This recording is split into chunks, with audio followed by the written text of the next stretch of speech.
Franco here from Krisis Protection. First off, I'd like to wish you a very happy 2023. We have great things in store for Krisis Protection this year, and we're excited to work with you. Today I'd like to show you a setup of a Krisis Flood Bag in sort of a real-time home situation. As you can see, we have three different size Krisis Flood Bags. We have our smallest bag, the handy, our middle size is the standard, and our largest size we call the super bag. Today I'll be demonstrating the super bag because we have a large couch and a few chairs and some tables and odds and ends here. The Krisis Flood Bags are meant to be kept on site at homes and businesses in flood-prone zones. And when floodwaters are incoming, you simply roll them out, pack up your stuff, zip it, and leave it.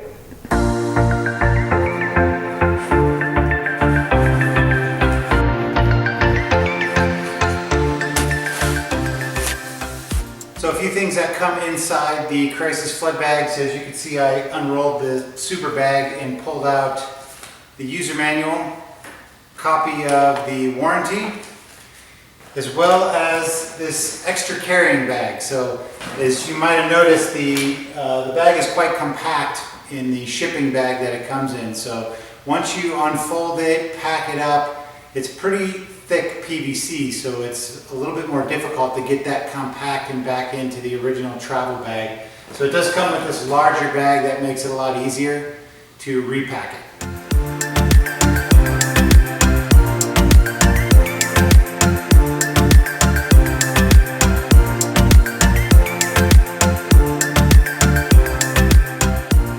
Also included in the Krisis Flood Bag is this anti-slip mat. This is designed to go inside the bottom of the flood bag to reinforce the strength of the floor.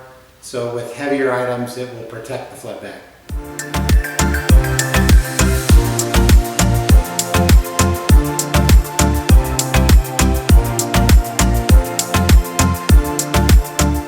As you might have picked up from the video there, the zipper is a little bit tough to open up, especially when you've just unpacked the Krisis Flood Bag for the first time. And that's because it's a really high quality watertight zipper.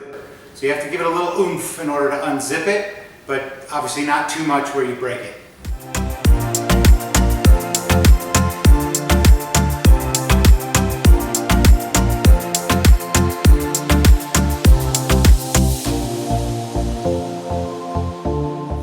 So as you can see, this is a large bag, and it takes a little bit to kind of get it spread out. You want to find the corners and sort of try to get it as flat as possible before putting down the slip mat.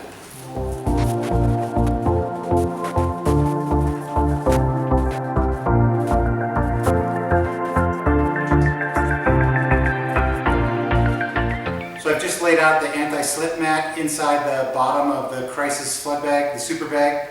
And as you can see, it's pretty thick PVC, so it doesn't have to be perfectly flat, but you want to try to get the footprint of the anti-slip mat matches the bottom of the bag. So you want to get it as tucked into the corners as you possibly can, and it adds a really nice extra layer of protection on the bottom of the bag.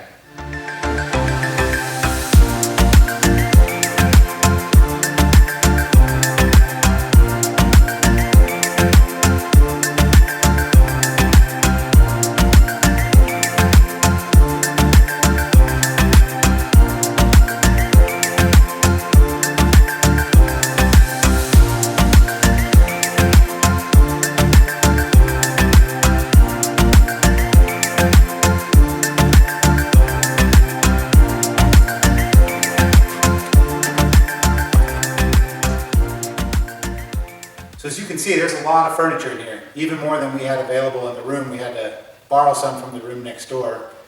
And as you might be able to tell, packing a Krisis Flood Bag is a little bit like the game of Tetris, where you need to move things around to sort of maximize the capacity to get the shapes right.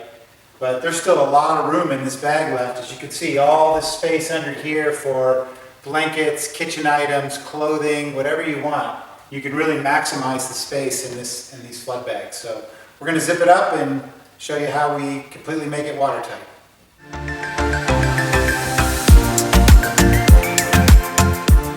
So another thing you want to make sure you don't do when you're packing the Krisis Flood Bag is have any sort of protruding, sharp corners that may potentially rip the bag. Keep in mind that as floodwaters come in, these bags might move around a little bit.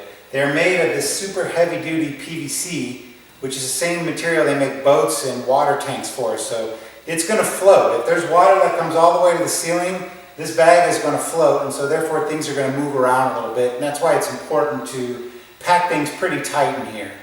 So no sharp corners, and then when you're filling it, we typically say you don't want to fill it any higher than the zipper line so that the zipper closes easily. And even though I packed this one pretty quickly for demonstration purposes, I don't think I'd fill it too much higher than I have now, but there's a lot of capacity inside the bag that you could maximize the space.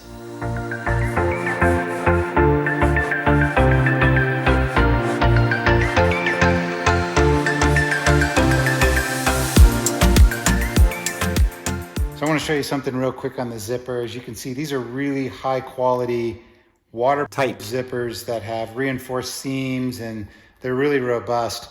Once you zip up the Krisis Flood Bag, you want to make sure you don't leave little holes like that.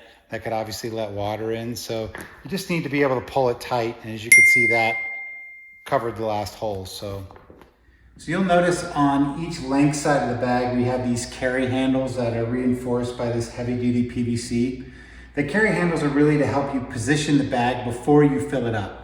So you want to position the bag in the room where you're obviously going to have room to move around and load it, but also keep in mind that you have the anchor points on the ends of each bag, and that once you fill it up, you're not really going to want to move it around because it puts pressure on these seams and it could rip the bag. So make sure to get the bag positioned where you want it. Use the carry handles to easily move it around, and try to plan ahead of time to be able to position where you might want to anchor to a stability point in your room. So that's how you set up the Krisis Flood Bag. To learn more, you can visit our website at krisisbags.com. That's Krisis with a K.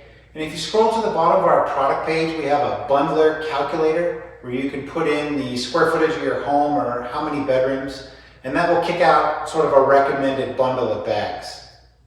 Keep in mind the super bag and our standard bags have large capacity, large volume capacity. So as you can see, this still has a lot of room to put your valuables that you may want to protect from floodwater damage. And if you have any other questions, you can contact us through our website, connect with us on social media, or call us toll free at 1-888-371-BAGS.